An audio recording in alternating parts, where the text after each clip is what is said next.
राजनीति जो है वो ढूंढना या राजनीतिक एंगल निकालना वो मुनासिब है, या वाकई राजनीति भी कहीं ना कहीं शामिल होती है, सियासत भी होती है? देखिए, जहां तक दंगों का सवाल है, दंगों के मामले में मैं दो चीजें अहम आपको बताना चाहता हूं कि एक तो हमारे यहाँ मालूमात या तालीम की कमी होती है। तालीम की कमी दोनों तरीके, दीनी तालीम भी और दुनियाई तालीम भी। दोनों मजहब के मानने वाले फिरकों को, बच्चों को, नौजवानों को या बड़ों को अपने मजहब के बारे में पूरी तालीम नहीं होती, क्योंकि हिंदू मजहब में भी मानवता, मानव सेवा जो है अहम बताया गया है। इसी तरीके से खिदमत खल्क इस्लाम मजहब में भी बहुत, मुसलमानों के लिए बहुत अहम है। अगर हम ये सीख जाएं कि इंसानियत ही हमारा मजहब है और इंसान से इंसान को लड़ना या लड़ाना ये अधर्म है, पाप है, अजाब है, तो यकीनन अगर वो समझ जाए तो दंगे नहीं होंगे। जहां तक सियासत का सवाल है, सियासत के मामले में मैं एक बात बताना चाहता हूं कि क्या वजह है कि एक किस्म की पार्टी जब से इस हिंदुस्तान में आई है, ये दंगों की तादाद बहुत ज्यादा बढ़ती जा रही है। मेरे कहने का मतलब ये है कि अगर कोई सियासी पार्टी सिर्फ इस बुनियाद पर अपना वोट बैंक बढ़ाना चाहती है कि हम एक मुख्तलिफ मजहब के मुखालिफ है या एक मुख्तलिफ मजहब की बुराइयां करके हम वोट हासिल करते हैं, तो ये एक बहुत गलत बात है। जहां तक हमारे रहनुमाओं का सवाल है, हमारे जो भी, चाहे किसी भी पार्टी का रहनुमा हो, वो समझाइश के लिए अपने अपने जिस एरिया से वो चुन के आते हैं, चाहे वो पंच हो, सरपंच हो, प्रधान हो, एमएलए हो, एमपी हो, कभी भी अपनी जनता को मानव सेवा के कोई ऐसा बात नहीं बताते जिससे दंगे न हो। ठीक है, आगे बढ़ने से पहले यहाँ एक ब्रेक लेंगे। आज हम बात कर रहे हैं कि त्योहारों के मौके पर सांप्रदायिक दंगे क्यों होते हैं।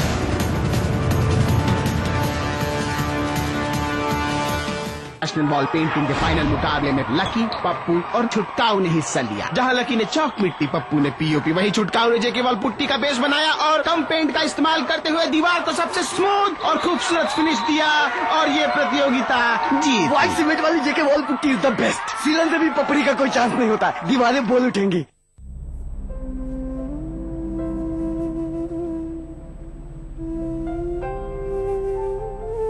अकेले तो ये देश बना नहीं, हमने एक दूसरे का साथ दिया, तभी तो बना ये भारत। सड़कें हमने बनाई, पर मुसाफिरों को खाना तो सबने मिलकर ही खिलाया।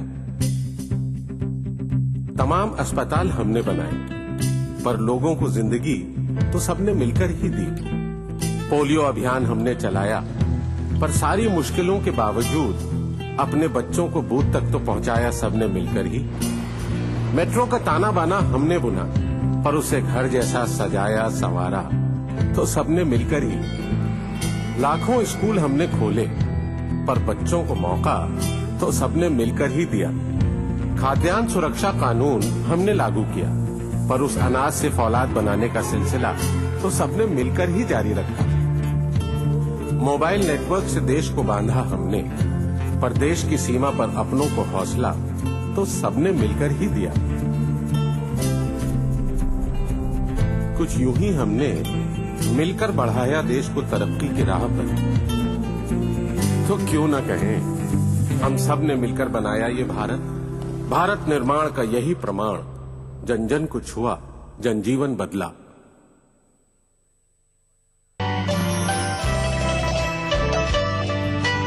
उतरना आसमानों से तो कुछ मुश्किल नहीं, लेकिन जमी वाले जमी पर फिर मुझे चलने नहीं देंगे।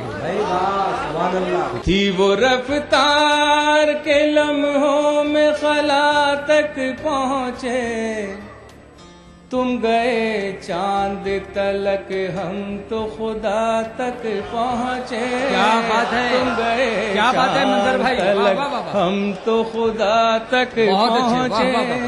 चंदू, जौदब, आरिफ और करतार पागल हो गए प्यार से, जब उसने देखा चार पागल हो गए। मैं भी उसके इश्क में पागल अभी होने को था, मुझसे पहले मेरे बरखुरदार पागल हो गए। इस सनीचर महफिल मुशायरा में देखिए त्योहारा बिजनौर में मुनक्किदा एक शानदार कुल हिंद मुशायरा, रात 9:30 बजे सिर्फ ETV उर्दू पर। इस प्रोग्राम को पेश कर रहे हैं जिंदा तिलिस्मात, तमाम मौसमी बीमारियों की एक असरदार दवा। ताउन कर रहे हैं मिला स्किन क्रीम, एली फार्मास्यूटिकल्स द्वारा निर्मित। Shri ultra red oxide, Bharat का एकमात्र जंग रोधक सीमेंट। 23 कारगर जड़ी बूटियों का करिश्मा, दर्द है तो लूरामेंट है ना। आंवला, भृंगराज और ब्रह्मी से भरपूर हबीब सेना।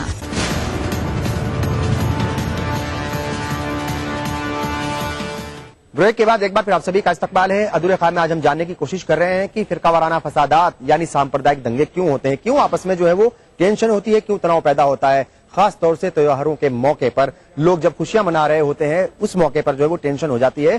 कैसे इससे बचा जाए और आम लोगों के साथ साथ मजहबी रहनुमा इसमें कैसे रोल अदा कर सकते हैं। मुफ्ती साहब आपके पास आएंगे। क्या लगता है आपको, जैसे मैंने कहा कि ये टेंशन हो जाती है और त्योहारों के मौके पर खास तौर से होती है, कुछ लोग फिराक में बैठे रहते हैं कि कब दंगा हो और कब उसका जो है फायदा उठाया जाए, सियासी फायदा उठाया जाए। आपको क्या लगता है जो हमारे मजहबी रहनुमा हैं वो कैसे रोल अदा करेंगे? जो मजहबी रहनुमाओं को हालात को देख करके उसका लोगों पे ये असर डालना चाहिए कि आपसी दंगा फसाद इस्लाम इजाजत नहीं देता, मुसलमान का तो ये फर्ज है। और जहां तक फसादात की बात है वो अफवाहों से ज्यादा माहौल गर्म होता है। और मजहबी रहनुमा जहां जज्बाती खिताब करते हैं इस्लाम के तरक्की के लिए, इस्लाम की बुलंदी के लिए बयान करे, अच्छी बात है, मगर फसादात होने का मौका या इम्कान हो उस वक्त उन्हें मक्की जिंदगी मुस्तफा जान रहमत सल्लल्लाहु अलैहि वसल्लम मक्की जिंदगी का नमूना पेश करना चाहिए कि मुस्तफा जान रहमत सल्लल्लाहु अलैहि वसल्लम मक्की जिंदगी क्या रही, उस मक्की जिंदगी सरकार ने किस तरीके से सब्र और तहम्मुल किया। हमारे लिए दो चीजें हैं कि अल्लाह ताला हमें कोई चीज अता फरमाए तो उसके लिए शुक्र है, और कोई मुश्किलें आ जाए तो उस वक्त सब्र करना चाहिए। अगर ऐसे हालात आ जाएं तो मजहबी रहनुमाओं की जिम्मेदारी बनती है कि वो हर तरीके से अपना रोल अदा करके अमन और शांति का बेहतरीन पैगाम दे। ये मैं उम्मीद करता हूँ, बिल्कुल ठीक है। यही चाहता हूं। अशफाक साहब आप थोड़ा देर से जुड़े हैं, क्या लगता है आपको कि ये जो कम्युनल टेंशन होती है और त्योहारों के मौके पर होती है, ये देश की तरक्की के लिए, मुल्क की कौमी एकता के लिए, मुल्क की तरक्की के लिए ये नुकसानदायक है और तरक्की तो रुकती है और आपस में जो टेंशन भी बढ़ जाती है इससे, और फिर जो है हालात बहुत ज्यादा खराबी होते जाते हैं। ये तो कस्बे और जिले की बातें हैं। यदि थोड़ा सा तनाव हमारे परिवार में भी होता है तो परिवार पीछे आ जाता है। यदि इसे राजनीतिक संरक्षण, चाहे सरकार किसी की हो, बीजेपी की हो चाहे कांग्रेस की हो, इन्हें राजनीतिक संरक्षण प्राप्त नहीं हो और आला अधिकारी इस पर निगाह रखें तो दंगे नहीं हो सकते। जब दंगे होते हैं तो अपोजिशन पार्टी अपना कुछ फायदा ढूंढने की कोशिश करती है, वो कोई भी पार्टी हो, कोई सी पार्टी हो, क्योंकि वजीर आला चाहे वो कांग्रेस के हो चाहे बीजेपी के, वो कतई नहीं चाहेंगे कि उनके शासन में कभी दंगे हो, वो कभी नहीं चाहेंगे। लेकिन आजकल कुछ जो असामाजिक तत्व हैं या जो नेगेटिव सोच रखते हैं, उन्होंने दंगे को अपना शक्ति परीक्षण केंद्र बना रखा है कि हम दंगे कराएं, इसका फायदा उठाएं, हम ज्यादा से ज्यादा अपनी पार्टी से लोगों को जोड़ें। आजकल आम बात तो हुई किसी पार्टी के बारे में कि साहब विरोध की बातें करो और छा जाओ, चाहे मीडिया में। सवाई सिंह जी, ईटीवी राजस्थान के मन से मैं यही कहना चाहता हूं कि जिस तरह हमारे वजीर आला और उसी तरह आला अधिकारी भी अगर नजर रखें तो दंगे की गुंजाइश नहीं है। सवाई सिंह जी, ये जो दंगों से जो है कई घर उजड़ रहे हैं, दंगे हो रहे हैं, फसादात हो रहे हैं, तरक्की रुक रही है, और पार्टियां अगर ऐसा करती हैं तो आपको नहीं लगता कि वो देश के साथ भी जो है वो धोखा कर रही हैं, पब्लिक के साथ भी धोखा कर रही हैं? ऐसा नहीं होना चाहिए अगर करती हैं तो। बिल्कुल, अगर राजनीतिक दल इसमें कहीं इन्वॉल्व होते हैं तो समाज के साथ भी, देश के साथ भी बहुत बड़ा धोखा करती हैं। और ये दुख की बात है कि राजनीतिक दल सांप्रदायिक दंगों की आग पर कई बार रोटियां सेकने लगती हैं। इससे लोकतांत्रिक व्यवस्था तो गड़बड़ा ही रही है, लेकिन दिन रात समाज में जो अविश्वास पैदा होता है वो सबसे बड़ी बात है। और अब तो मुझे ऐसा लगता है कि जो भी समाज के लोग हैं, सामाजिक संगठन हैं, उनको हाथ में लेनी होगी ये बात कि लोगों को तैयार करें कि जो हवा दी जाती है इस तरह की, वो हवा वो राजनीतिक कारणों से दे रहे हैं और हम लोग किसी हालत में विवाद नहीं करेंगे, हम शांति सद्भाव से रहेंगे। आप देखिए कि लोग नहीं चाहते हैं, अधिक संख्यक लोग शांति सद्भाव ही चाहते हैं, वो कहीं भी दंगे नहीं चाहते। लेकिन चंद लोग होते हैं और उन चंद लोगों का तो मंसूबा रहता है, दूसरा उनका कारण रहता है और राजनीति उनके साथ में लग जाती है। तो ये हमको सामाजिक संगठनों को अब ये पकड़ना पड़ेगा, क्योंकि कोई भी धर्म नफरत नहीं सिखाता, किसी भी धर्म में नफरत नहीं है और सारे धर्मों का सार भी लगभग एक है। मानवीय अच्छे उद्देश्य जो है, मानवीयता है, सद्भाव है, ये सारे धर्मों में है। लेकिन नफरत जहां लोग लाने लगते हैं धर्म को और उस तरह से बहाव देते हैं, रंग देते हैं, वो सारा राजनीति उसका मुख्य कारण है, सत्ता मुख्य कारण है। अब ये जिम्मेदारी डालनी होगी प्रशासन पर कि जहां भी ऐसे अगर सच्चा सत्ता में बैठा व्यक्ति है तो उसको पुलिस प्रशासन पर भी ये जिम्मेदारी डालनी पड़ेगी कि कहीं भी दंगा हुआ तो उनकी जिम्मेदारी होगी। आप लेकिन देखिए, वो कोई दंगा प्रशासन की भी अपनी मजबूरियां वो अपनी गिनाते हैं। वो कहते हैं कि उनके पास जो है इंफ्रास्ट्रक्चर उतना नहीं है, नहीं, तो ऐसी पुलिस जो बात- है वो उतनी बड़ी तादाद में नहीं है, गाँव-गाँव में कैसे जाएगी? खुर्शीद साहब, अगर एकदम प्रयास देखो कैसे- करें तो किसी भी हालत में नहीं होगा। हमने देखा है, कई दफा देखा है, एक दफा नहीं, अपने ही प्रदेश में कि पुलिस खड़ी देख रही है, दंगाई आग लगा रहे हैं। बिल्कुल ठीक इस तरह का हमने देखा है। तो इसमें अगर जिम्मेदारी दी जाए, जिम्मेदारी तय की जाए तो तय की जाए तो नहीं हो। मैं इसके अंदर एक बात कहना चाहूंगा कि अभी हिंदुस्तान में जो नई आप पार्टी आई है, ये सत्ता में परिवर्तन के लिए आई है। इसका मकसद सत्ता हासिल करना या हुकूमत करना नहीं है, इसका मकसद है सिर्फ सेवा करना। तो ये अब तक हिंदुस्तान के अंदर जो राजनीतिक पार्टियां आपस में लड़वाकर वोट हासिल करने की राजनीति चला रही हैं, उस राजनीति से सारे हिंदुस्तान के शहरियों को नुकसान ही पहुंच रहा है और वो पीछे जा रहे हैं। ये आप आदमी पार्टी, लेकिन ये क्या सबूत है कि जो छोटे छोटे दंगे होते हैं उसमें राजनीतिक पार्टियां इन्वॉल्व हैं? ये तो कहीं ऐसा कुछ सबूत तो है नहीं सलीम साहब। राजनीतिक पार्टियां इस वजह से जिम्मेदार हैं कि जो लोग दंगा फसाद करते हैं या कराते हैं उनको राजनीतिक पार्टियों का, नेताओं का संरक्षण प्राप्त होता है। उनको मालूम होता है कि हम कुछ भी करेंगे, हम कानून की पकड़ में नहीं आएंगे, फलां साहब हमको बचा लेंगे, हम तो। और अब जो सरकार आई है और अब जिस तरह से दंगे हो रहे हैं, तो दंगा करने वाली ताकतें बहुत साफ हैं कौन लोग हैं। तो अब उनको शायद ये लग रहा है कि अब तो हमारे ऊपर कोई कार्रवाई शायद होगी नहीं। तो ये मैसेज मैं समझता हूं मुख्यमंत्री जी को देना चाहिए कि दंगा कोई भी करे, किसी पार्टी का हो, किसी संगठन का आदमी हो, उसके खिलाफ कार्रवाई होनी चाहिए। और अगर अफसर भी अपनी ड्यूटी बजा लाने में अगर गफलत बरतते हैं तो उनके खिलाफ भी कार्रवाई होनी चाहिए। अच्छा, ब्रेक में जाने से पहले एक बार सलावत साहब आप बताइए, ये जो पार्टियों के ऊपर जो इल्जाम लगता है, चूंकि बीजेपी से आपका ताल्लुक है, ये वाकई आपको नहीं लगता अफसोसनाक पहलू अगर पार्टियों के ऊपर ऐसे इल्जाम लगे कि भाई वो इन्वॉल्व है डायरेक्ट या इनडायरेक्ट वे में? जैसे माननीय वसुंधरा जी, मुख्यमंत्री जी ने 5 साल पहले भी रहे और अभी भी हैं, ऐसी कोई घटना छोटी हुई है इसका पूरा ध्यान दिया जाएगा। जो भी इसमें गुनहगार है उसको सजा भी मिलेगी।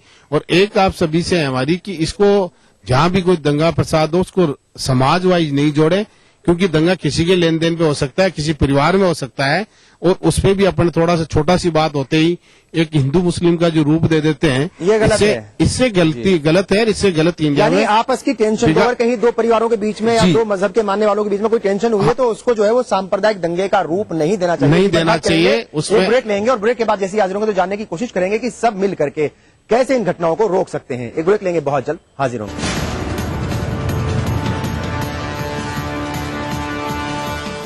सिंपल सी बात है, कोई रॉकेट साइंस नहीं।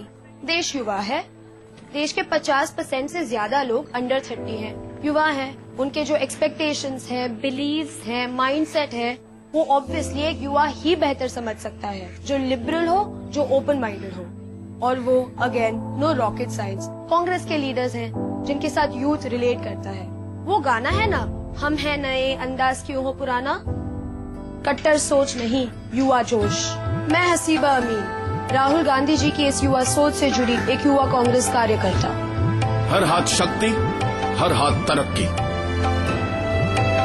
अब राजीव आवास योजना के अंतर्गत स्लम वासियों को मिलेगा अपना घर, अपनी जमीन पर अपना घर और मालिकाना हक। अरे छोड़ो, ये सुनते सुनते मैं बूढ़ा हो गया। ये देखो, अब जिएंगे सम्मान से, जिएंगे शान से, राजीव आवास योजना का सहारा है।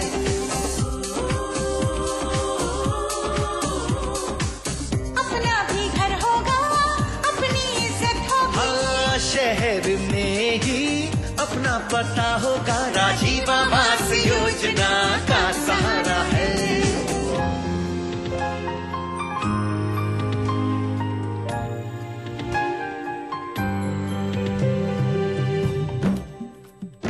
शहर से जुड़े अब रहेंगे हम, रोजी रोटी और मकान का होगा ये संगम। बच्चों की पाठशाला हो, भविष्य उनका उज्जवल हो, राजीव आवास योजना का सहारा है।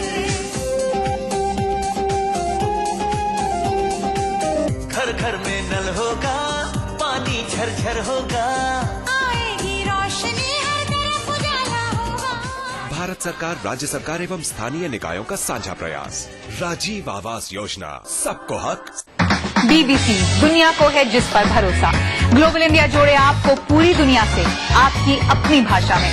ETV के दर्शकों के लिए BBC के मंजे हुए रिपोर्टर ग्लोब के हर सिरे से लाएंगे जिंदगी का सच। स्क्रीन पर उभरेगी बनते बदलते भारत की पूरी तस्वीर। संसार भर के सारे समाचार मैं नेहा भटनागर लेकर आऊंगी BBC ग्लोबल इंडिया हर शुक्रवार शाम ETV पर। महसूस करें खबरों की धड़कन।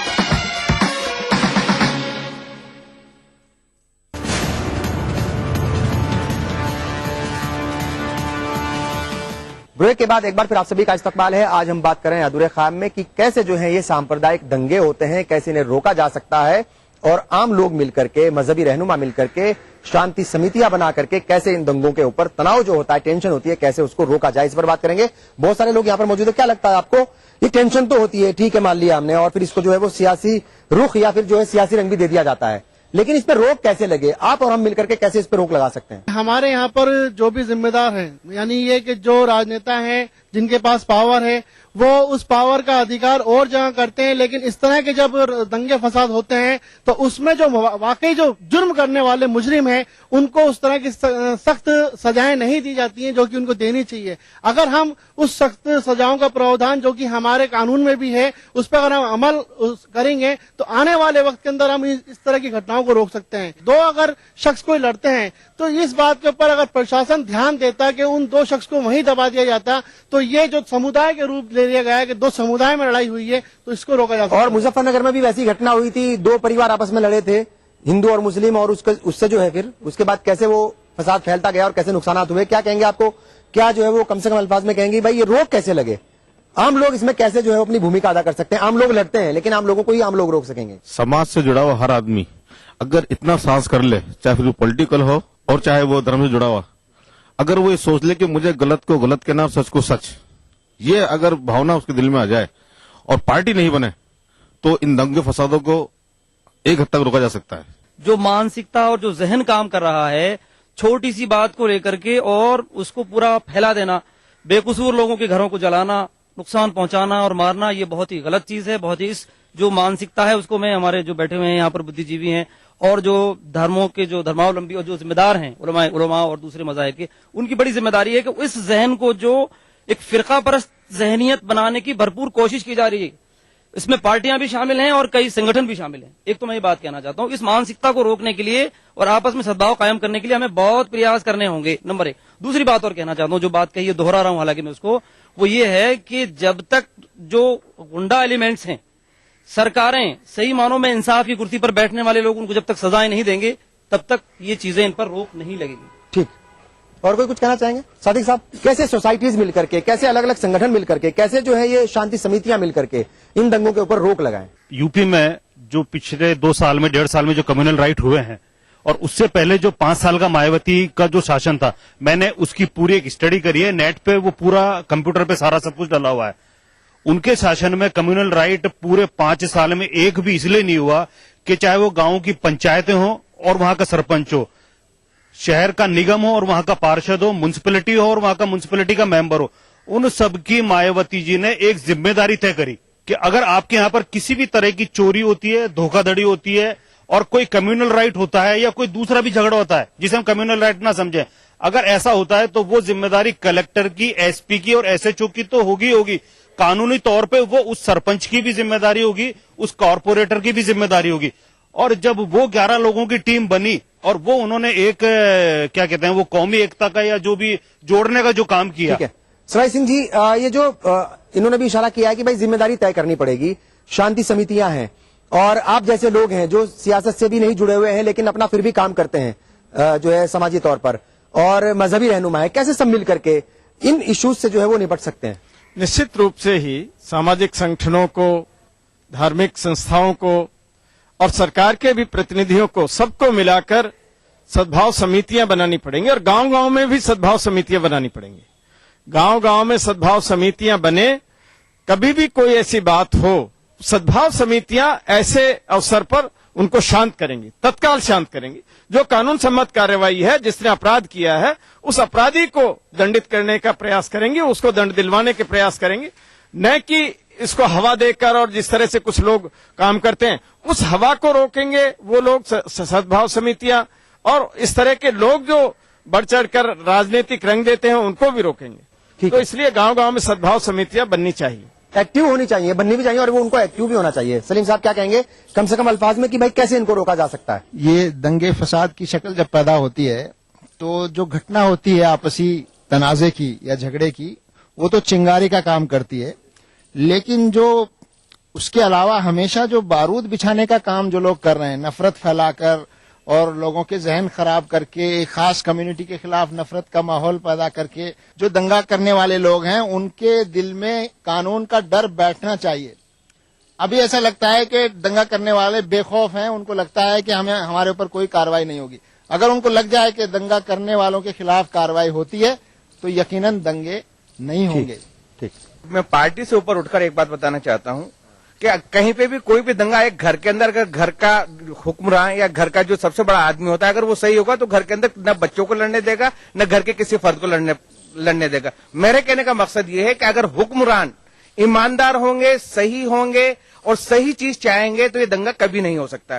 चाहे वो वार्ड का मेंबर हो, चाहे वो एमएलए हो या एमपी हो या प्रधान हो, अगर उनके दिल में ईमानदारी है, अगर उनके दिल में सही सोच है तो दो लड़ने वालों को फौरन जाकर उसके ऊपर काबू पाकर उन्हें समझाया जा सकता है। ये दंगे तब फैलते हैं जबकि हुक्मरान वहां के खामोशी इख्तियार कर लेते हैं या दंगा करने वालों को पनाह देते हैं। जब तक ये चीज खत्म नहीं होगी तब तक दंगे नहीं रुकेंगे। जी सैयद साहब क्या कहेंगे कम से कम अल्फाज में, कैसे जो है आप लोग अपनी भूमिका अदा करेंगे कि ताकि इस तरह के दंगे ना हो, इस तरह के हालात पैदा ना हो? इस तरह की भूमिका तो जिम्मेदारों को निभानी चाहिए, मगर ये जो आपसी थोड़ी बहुत बात लेकर के दंगे फसाद होते हैं उसको वही आपसे सुलह करवा देनी चाहिए, इससे आगे न बढ़े। क्योंकि जैसा अभी इंजी साहब बताया कि चिंगारी होती है वो शोला इख्तियार कर लेती है, तो हमारी चिंगारियां हैं वहाँ चिंगारियों को चिंगारी ही रख करके आगे न बढ़ने दी जाए, ये कोशिश हर फर्द की होनी चाहिए। खान साहब आपकी पार्टी की हुकूमत है, जिम्मेदारी है, इसलिए सवाल आखिर में आपसे ही, कैसे जो है आप जा करके अपने हुक्मरानों तक, अपने जो है जो जिम्मेदार लोग हैं ऊपर बैठे हुए उनको कहोगे कि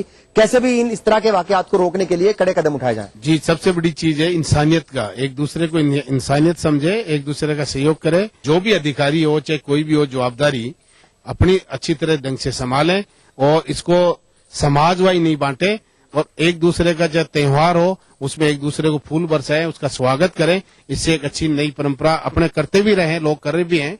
और इस पे ध्यान दें कि थोड़ा सा एक दूसरे के जो त्योहार आते हैं इस पे अपन स्पेशल एक दूसरे का मान सम्मान करें और इसको जाति से नहीं जोड़े तो अपने आप सब काम अच्छे हो जाएंगे। और माननीय मुख्यमंत्री जी ने अच्छा डिसीजन लिया और अच्छा डिसीजन लेंगे, हमें पूरी उम्मीद है। आप सब लोग आपका बहुत बहुत शुक्रिया। जाहिर है मजहब नहीं सिखाता आपस में बैर रखना, इस बात को न सिर्फ समझना है बल्कि अपने अंदर उतारना भी है, क्योंकि टेंशन से, झगड़ों से, फसाद से जो है वो तरक्की नहीं हो सकती, किसी का भला नहीं हो सकता। इस बात को समझ करके आगे बढ़ना होगा और इस तरह के हालात को जो है वो रोकना पड़ेगा सबको मिलकर के। आप सबका बहुत बहुत शुक्रिया। खुदा हाफिज।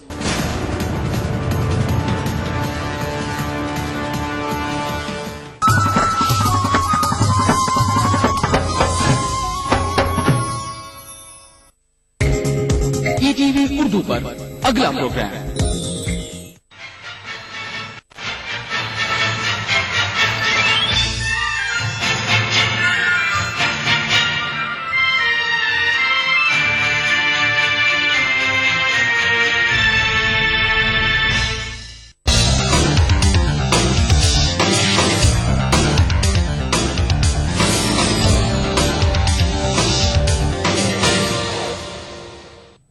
नाज़रीन आदाब, टीवी उर्दू न्यूज में आपका खैर मकदम है। आप देख रहे हैं दक्कन नामा। सबसे पहले नजर सुर्खियों पर।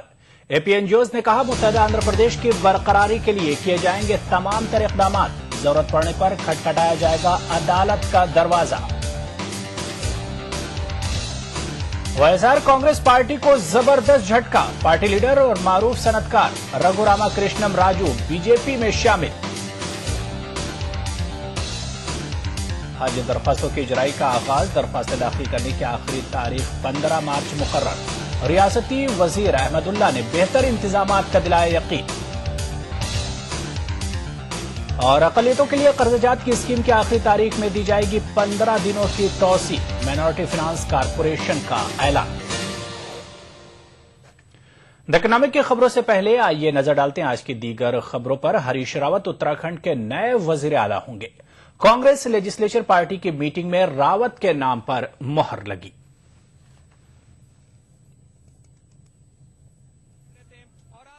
एक रस्म थी जो अदा की गई। उत्तराखंड कांग्रेस लेजिस्लेचर पार्टी की मीटिंग में इत्तेफाक राय से हरीश रावत को नया लीडर चुन लिया गया। मीटिंग के बाद जनार्दन द्विवेदी ने उनके नाम का ऐलान किया और हरीश रावत के हामियों ने गर्मजोशी से इसका खैर मकदम किया। कांग्रेस अध्यक्ष कर्नाटक के दौरे पर थी, उनसे संपर्क करने में कुछ विलंब हुआ। जब उनसे संपर्क हुआ तो उन्होंने श्री हरीश रावत के नाम पर अपनी सहमति दी और हरीश रावत ने उन पर भरोसा जताने के लिए आला क़यादत का शुक्रिया अदा किया। रावत ने लेजिस्लेचर पार्टी के अरकान का भी शुक्रिया अदा किया कि उन्होंने उनके साथ काम करना मंजूर किया।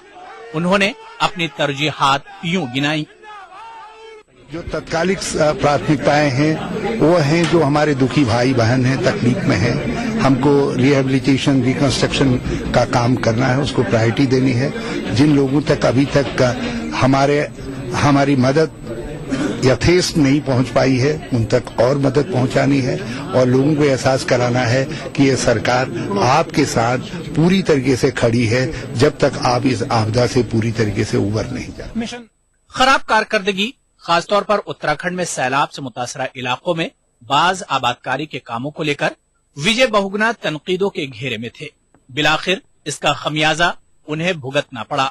विजय बहुगुना ने जुमे को अपना इस्तीफा गवर्नर अजीज कुरैशी को सौंपा था। Bureau report, ETV news.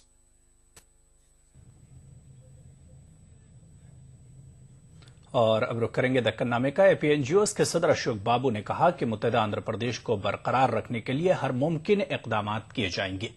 उन्होंने कहा कि जरूरत पड़ने पर अदालत का दरवाजा भी खटखटाया जाएगा।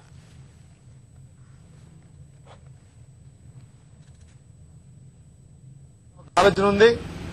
ఈ రైళ్లు ఎంతవరకు దొరుకుతాయనే వెసులుబాటు పెట్టి ధర్నా తారీఖులు కూడా మేము వెంటనే నిర్ణయించుకుంటాం।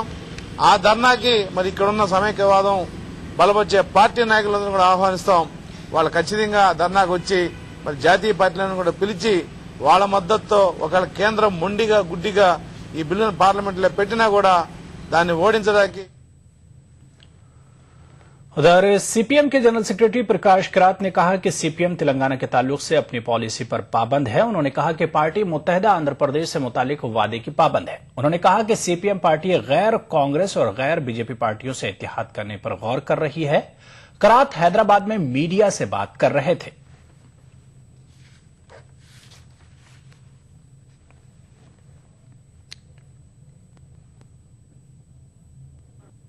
State committee is meeting today and tomorrow to discuss our electoral tactics to be pursued in Andhra Pradesh.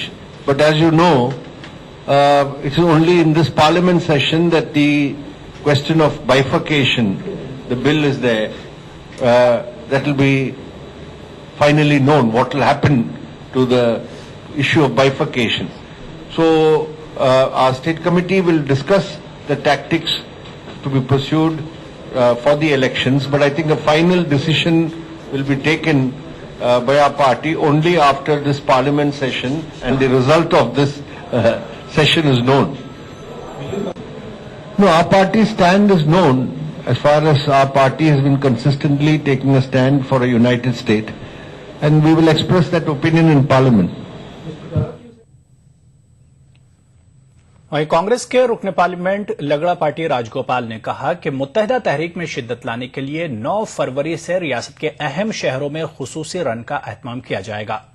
उन्होंने कहा कि मुत्तहिदा आंध्र प्रदेश के ख्वाब को पूरा करने के लिए तमाम अवामी नुमाइंदों को एक प्लेटफॉर्म पर इकट्ठा किया जाएगा।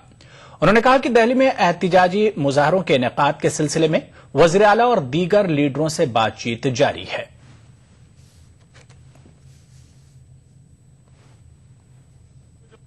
ఇక్కడ సమైక్యాంధ్ర చేసింది కాబట్టి